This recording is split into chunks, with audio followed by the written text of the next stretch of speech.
Hello दोस्तों, आपका हिंदी मानस with Neha में बहुत बहुत स्वागत है। मैं नेहा आप लोगों का अपने चैनल पर हार्दिक स्वागत एवं अभिनंदन करती हूँ।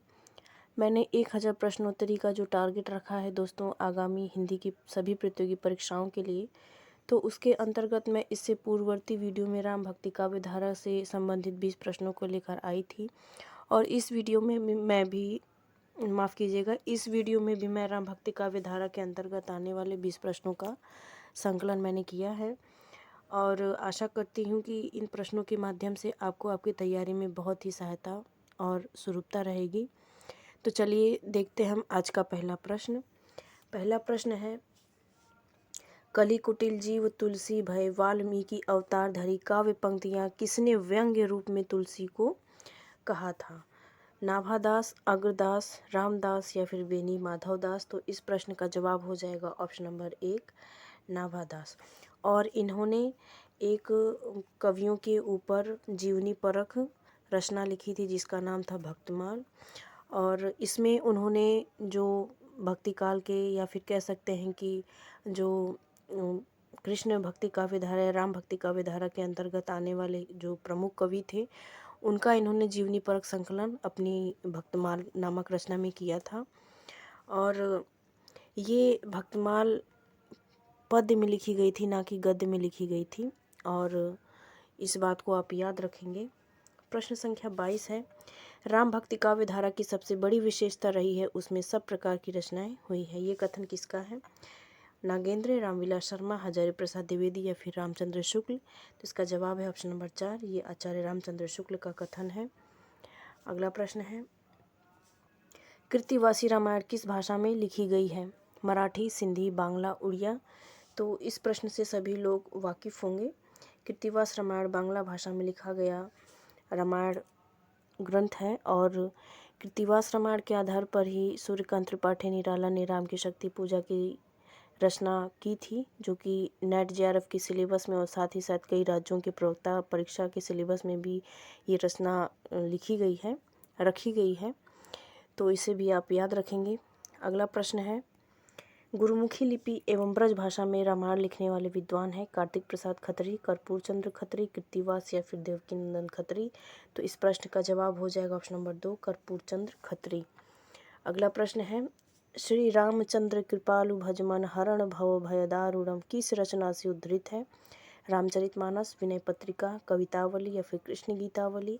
तो इस प्रश्न का जवाब हो जाएगा ऑप्शन नंबर 2, ये विनय पत्रिका से ली गई पंक्तियां हैं। और विनय पत्रिका तुलसीदास के कहीं ना कहीं जीवन चरित्र की जो झांकी है उसको उजागर करती है, क्योंकि तुलसीदास अपने बारे में बहुत ही बारीकी से कुछ बातों को विनय पत्रिका में बताते हुए इंगित करते हैं कि उनका जो जीवन रूप रहा है वो क्या रहा है।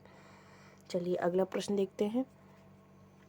प्रश्न संख्या 26 है, अग्रदास की रचना नहीं है रामाष्टक, ध्यान मंजरी, उपासना बावनी या फिर हितोपदेश। तो इसका जवाब हो जाएगा ऑप्शन नंबर 1 रामाष्टक इनकी रचना नहीं है, बल्कि ये रामानंद की रचना है। और अग्रदास वही हैं जिन्होंने अपने आप को वो कहते थे कि मैं सीता की सहेली हूँ और आजीवन ये दुल्हन के वेश में रहे थे। चलिए अगला प्रश्न देखते हैं। प्रश्न संख्या 27 है, राम भक्ति परंपरा में रसिक भावना का समावेश करने का श्रेय किसको है? तो अगेन ये अग्रदास से संबंधित प्रश्न है। और राम भक्ति काव्य धारा में मैंने कहा ना कि ये आजीवन दुल्हन के वेश में रहे थे, तो कहीं ना कहीं इन्होंने रसिक भावना का समावेश राम भक्ति काव्य धारा में किया था। अगर हम राम भक्ति काव्य धारा और कृष्ण भक्ति काव्य धारा को देखें, यही तो मेन दोनों में अंतर है कि कृष्ण का जो लोक रंजक रूप है और जो मनोरंजक रूप है, उन्होंने उनके काव्य में, कृष्ण काव्य में हम देखें तो उनके जो बाल रूप का चित्रण है वो भी बहुत व्यापक है। साथ ही साथ उनकी जो रास लीलाएं हैं उसको भी कई कवियों ने आधार बनाकर बहुत ही अभिभूत करने वाले ग्रंथ लिखे हैं। लेकिन जो राम काव्य धारा है वहाँ पे आप देखेंगे कि राम को एक शालीन और मर्यादा पुरुषोत्तम के रूप में चित्रित किया गया है। और रसिक भावना या फिर कह सकते हैं कि रसिकता का जो राम काव्य में जो उद्धरण मिलता है वो देखने के लिए नगण्य है। लेकिन अगर हम प्रश्न में अगर आपसे पूछ ही दिया जाए कि बताइए ऐसे कौन से कवि रहे हैं जिन्होंने कि राम काव्य में थोड़ी सी रसिकता लाने का प्रयास किया, तो निस्संदेह कौन हो जाएंगे? अग्रदास हो जाएंगे। और ये जानकारी आपके पास रहनी चाहिए, भले प्रश्न में ना पूछे, लेकिन चूँकि आप हिंदी साहित्य को पठन पाठन करने वाले विद्यार्थी हैं तो कुछ बातें आपको जाननी आवश्यक होती हैं। चलिए अगला प्रश्न देखते हैं। प्रश्न संख्या 28 है कि रामचरितमानस के कांडों का सही क्रम है। बालकांड, अरण्यकांड, किष्किंधा कांड, सुंदरकांड। यहाँ पे मैंने सभी कांडों को एक क्रम में नहीं रखा है, बल्कि कुछ लोगों को बोल रही हूँ, कुछ कांडों को मैंने यहाँ पे छोड़ के भी लिखा है। तो इसका जवाब हो जाएगा ऑप्शन नंबर 1, बालकांड, अरण्यकांड, किष्किंधाकांड, सुंदरकांड। ये इसका जवाब हो जाएगा। प्रश्न संख्या 29 है, तुलसीदास को रूपकों का बादशाह किसने कहा है? तो निसंदेह इन्हें डॉक्टर बच्चन सिंह ने रूपकों का बादशाह कहा है।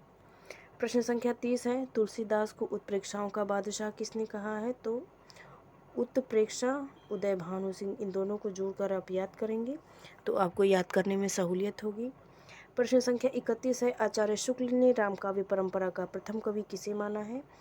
रामानुजाचार्य, रामानंद, तुलसीदास या फिर रामदास। तो इस प्रश्न का जवाब हो जाएगा ऑप्शन नंबर 2, रामानंद।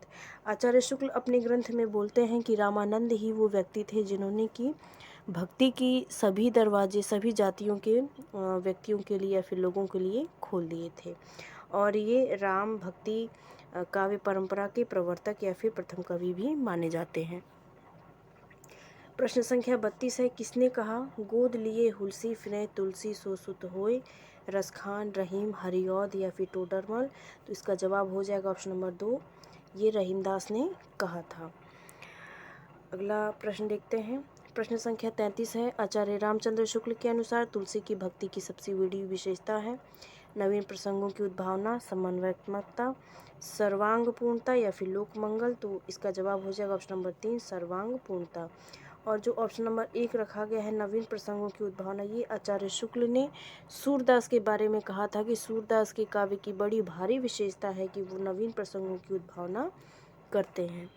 चलिए अगला प्रश्न देखते हैं। प्रश्न संख्या 34 है कि रामानंद ने अपनी रचना वैष्णव मताब्ज भास्कर में अपने किस शिष्य के 9 सवालों के जवाब दिए हैं? तो इसका जवाब हो जाएगा सुसरानंद।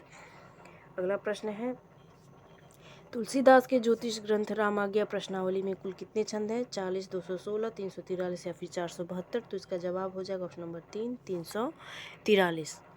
अगला प्रश्न है, तुलसीदास कुछ कौन सी रचनाओं में काशी में फैली महामारी का वर्णन है? रामचरितमानस, विनय पत्रिका, कवितावली या फिर दोहावली। तो इसका जवाब हो जाएगा option number 3, Kavitavali. Most important question है, इसे आप जरूर याद रखें। मित्रों, मैंने डेली 20 प्रश्नों को आप लोगों के साथ साझा करने का प्रण लिया है, तो आप निरंतर इस चैनल पर बने रहें और अपनी तैयारी को और अच्छे से करते रहें। प्रश्न संख्या 37 है, कौन से रचनाकार स्वयं को सीता की सहेली मानकर रचनाएं करते थे? मैं पहले बता चुकी हूँ, इसका जवाब हो जाएगा ऑप्शन नंबर 2, अग्रदास। प्रश्न संख्या 38 है, रामकाव्य धारा के मुख्य प्रवर्तक कौन थे? रामानंद, रामानुजाचार्य, तुलसीदास या फिर अग्रदास। तो इस प्रश्न का जवाब हो जाएगा, प्रवर्तक पूछा गया है तो इसका जवाब हो जाएगा ऑप्शन नंबर 1, रामानंद।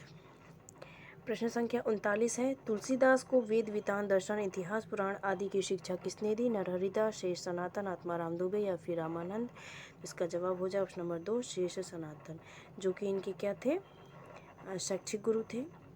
प्रश्न संख्या 40 है, तुलसीदास को मुगल काल का सबसे महान व्यक्ति किसने कहा था? मोस्ट इंपॉर्टेंट क्वेश्चन, कई बार परीक्षाओं में पूछा गया है।